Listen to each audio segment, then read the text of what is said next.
let's just get right into it, man. The massive news that happened yesterday. Micah Parsons, the best pass rusher in the NFL, has left the Dallas Cowboys, and he is unfortunately a Green Bay Packer. He was traded for 2 first-round draft picks, defensive lineman Frank Clark, and he signed a new 4-year deal worth $188 million, and he will be making $47 million a year. And now, if there's no, honestly, man, there's no way that anybody who is a Bears fan, anybody who's a Detroit Lions fan, anybody who's a Minnesota Viking fan should be happy about this deal. Last night I had a lot of copium. Tried to tell myself, oh, it don't matter, da da da da da da. No, nigga, this is look. I'm not. I just said I just said the N word 3 times. This is not gonna work out. But it's my favorite word. I'm sorry. It's my reparations. But I was like, yo, this isn't gonna really be that bad and things like that. And then I just kept thinking about it. This is a phenomenal trade. I don't want to hear about draft picks. I don't want to hear about cap space. You do what you got to do when you're trying to win. And I think this is a win now move for the Green Bay Packers. It's a move that I wish the Bears should have or would have made. A move that I said all summer they weren't going to make. And they're not going to add anything else too, by the way, but we'll get into that later. But it's great. It's a great trade. There's no way, there's no ifs, ands, and buts about it. I want to sit here and say this doesn't make them a Super Bowl contender, but that's a damn lie. Because even in their bad seasons, Green Bay finds a way to win 10 games. This is like the reverse version of Khalil Mack going to the Bears 7 years ago. I think he's going to be an instant issue for everybody. And yeah, I mean, if you're looking for any good news here, if you're an NFC North fan, more specifically a Bears fan, they still got Jordan Love as quarterback. That's the one thing I'm holding on to. And maybe he will continue to be mediocre. But this defense took another level. This is a big move by them.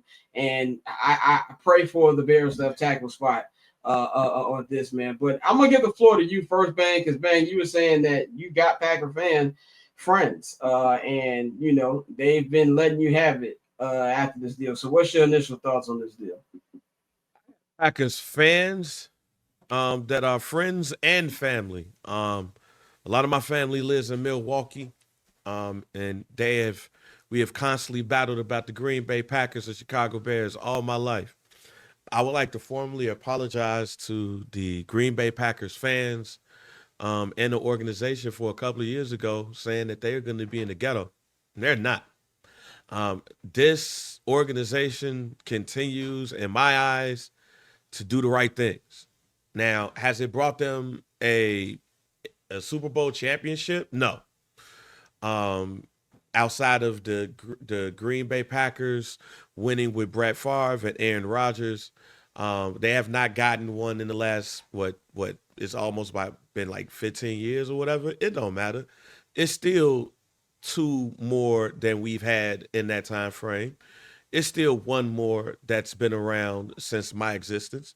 It's still 2 more that's been there since I've been watching football, and they've had a lot of success more than we have in the last couple of years because they've made moves like this. This right here is depressing because when you also have a situation like the Bears at left tackle and you're gonna put the premier defensive end / linebacker in the NFL on the same side as Braxton Jones or Theo Bennett or Hinsdale folks, or whoever, it's just depressing as a Bears fan or Lions fan or Vikings fan, that matter, that this team has gotten richer and now you are set for life, basically, at the quarterback position, what we believe to be true about Jordan Love or not. They're set at the quarterback position for the next couple of years. They're set at the defensive end, which is the most important position on the defensive side. The most important positions on that field is set. Well, now they got a window. Matt LaFleur and Brian Gutekunst, however you say his last name, they're in the last year of their deals. So we'll see if they get an extension or anything like that. We'll see what happens. Or it's coming up either this year, next year.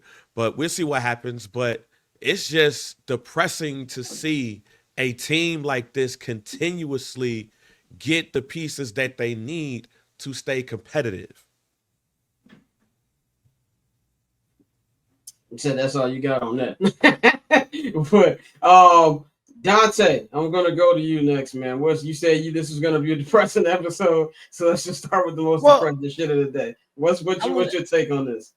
I won't even say depression. I think it's more so reality, like something that we really need, because I think every year we jump into the season and we're extremely optimistic, and that's part of being a fan. But I think for us sitting here, that's the last thing we should be.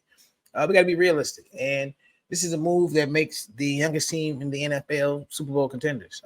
Their window is wide open. Ironically enough, I believe Reggie White came when Brett Favre was 27. They won a Super Bowl. They gave Micah Parsons. Jordan Love is 27. As much as people shit on Jordan Love, I'm not convinced yet that Caleb Williams is better than Jordan Love. But we're gonna talk about that this entire episode.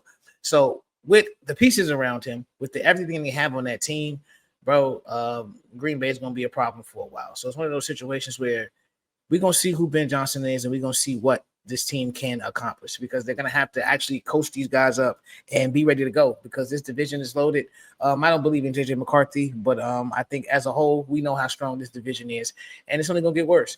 And now your arch rival, the team that you really shouldn't even say you're competing with, because there hasn't been a competition in well over a decade, they're loaded. So you're gonna have to come correct. You're gonna have to do everything you said you were gonna do. And so this is gonna teach us a lot about this team. We weren't gonna be Super Bowl contenders this year, so I wasn't, it doesn't really affect anything. But I think as far as the Packers, I think I wouldn't. Yeah, I'll write it down. They'll win a Super Bowl within the next 3 years. I think they're that good. So you think the Packers are gonna win a Super Bowl in the next 3 years? Is what you're saying? Yes. The devil is a lie. I would say this. No, I do not think that Caleb Williams is better than Jordan Love. I don't think Caleb's better than anybody in the division not named JJ McCarthy. That's because JJ McCarthy is yet to play a full NFL season. But I'm still not really worried about Jordan Love at all. But Courtney, what's your take on this trade that went on last night? It just is another I feel like Jameis Winston. It's just another obstacle that the Bears are going to have to overcome. It's just another obstacle. I'm just not as, for me, it's Jordan Love. This really comes down to Jordan Love. And kind of like Justin Herbert, I haven't seen Jordan Love replicate the same level of like play consistently enough to say that they are indeed Super Bowl contenders. That being said, it's a very, very good move, and I think they're going to be an issue, obviously, in that division. Do they win the division because of Micah Parsons? No, I still think another team will win the division, and we'll get into that as the episode goes on. But yeah, great trade. Good for him. Glad he got to the bag, and then he got out of the NFC East and out of Dallas. Yeah, I definitely agree with that. I mean, nobody said that. There was nobody on this platform who said that Caleb was better. Jordan Love numbers are a lot though. Like, I don't want to use the eye test when it comes to Jordan Love. I don't give a damn about Jordan Love's numbers. But yeah, he don't strike fear in my heart. He don't strike fear in nobody's heart. That's the one thing that if you're looking for anything to be, remotely happy about, it would be the fact that there's Jordan Love here. And Jordan Love can and probably will fuck this up. I don't think that I'm first of all, I'm clicking a whole bunch of shit right now. Dante will get back to producing. I was just playing around with new features on him, but yeah. So excuses today. We're a little rusty today, but it's all good. But yeah, I wouldn't say. I don't know if I agree with you, Dante. They're gonna win the next couple of years because this is not the most stacked team they've had. They've had a lot of stacked teams. We had Aaron Rodgers. I think they're a contender by default of the NFC not really being that strong of a conference. That to me, that's how I look at it. Like, if you're gonna do a 4-teamer, and of course we'll be doing our full league preview next Friday. I look at Detroit, I look at Philly, obviously. I look at Washington. Even though I think Washington as a team is going to fall back a peg or two. And then you got Green Bay. But I got to see a lot from Jordan Love this year for me to think that they can actually win one.